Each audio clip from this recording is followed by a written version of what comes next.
Formed glass has been a very popular German type of ornament. One of the most popular formed glasses is that of the pickle.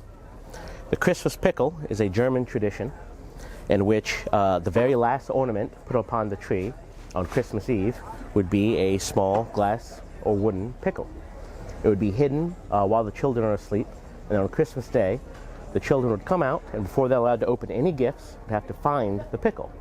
Whichever child can find the pickle would receive an extra gift for being the most observant child. This was a way to honor the tree and all the effort and decoration that went into it. As a way to take a little bit of a moment to admire all the different decorations.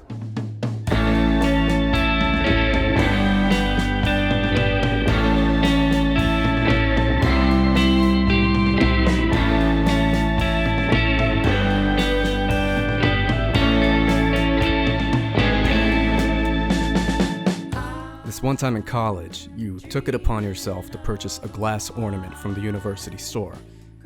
A glass pickle dressed like Father Christmas, Santa.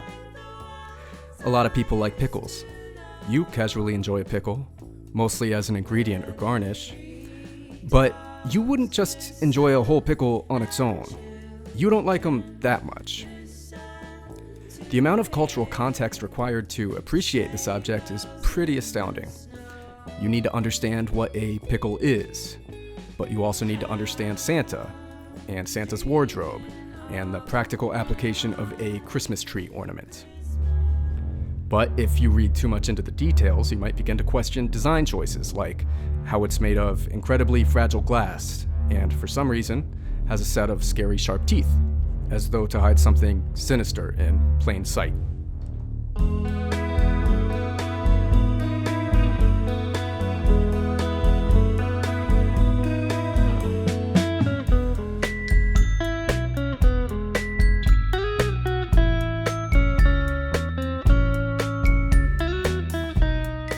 Every year, your city sets up a big Christmas market where you can buy tchotchkes and European food, and grown-ups can drink in public.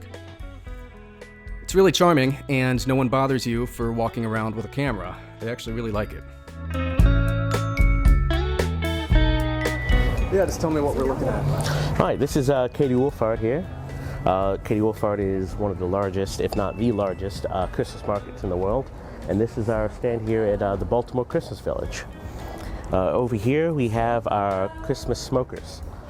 The Christmas smokers started out when a tobacco salesman hired a doll maker to make a doll that could test out his different fragrances for his tobaccos.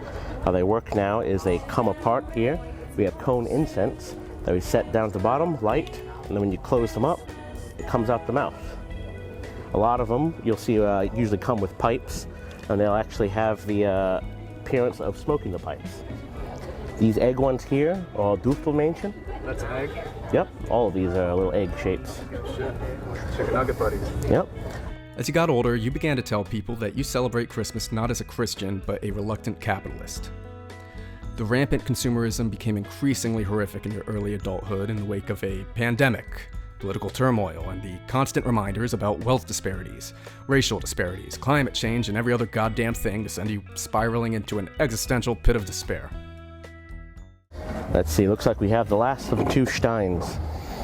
The Stein's original design comes from back in old Europe. People thought that the bubonic plague was spread by entering your food and beverages, and once it's consumed, that's how you would get sick. It actually became one of the very first food and safety laws to serve food and beverages with a cover over them. Many people had to bring their own drinks, and then they would come with lids.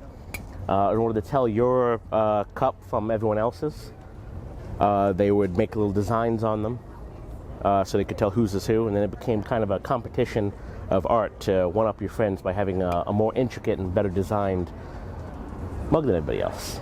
I'll have a blue Christmas without you. You used to always host Christmas parties. Now you struggle to schedule quality time with friends.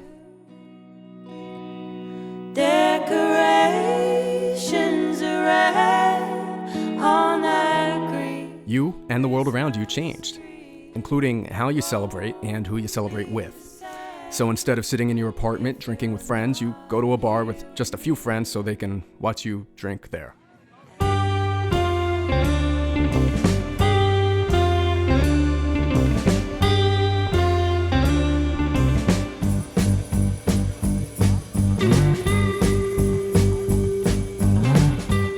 But you find yourself in a predicament. Attempting to peel back the layers further, you start to wonder why you have so much fun, despite the full knowledge of how difficult and flawed Christmas traditions are.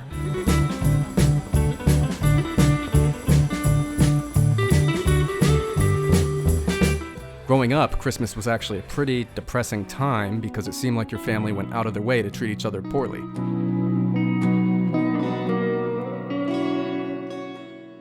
With age, you start to wonder, what is the birth of tradition?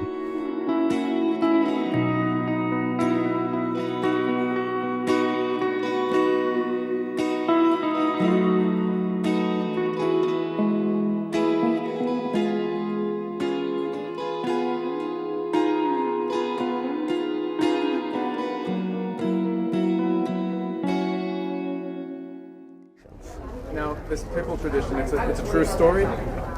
There is a backstory to it that a lot of people don't know.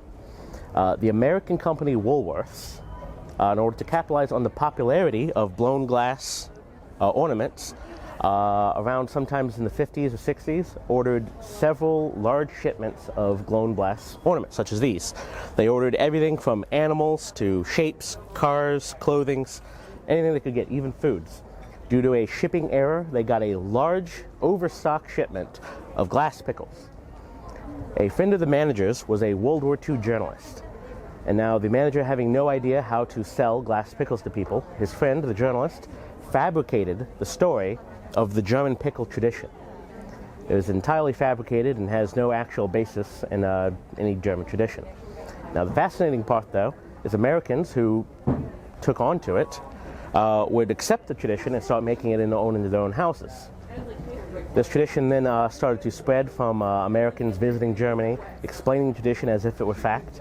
And now Katie Wolfart, again one of the largest Christmas villages, Christmas markets in the world, sells them here, knowing that for many people this tradition is now real.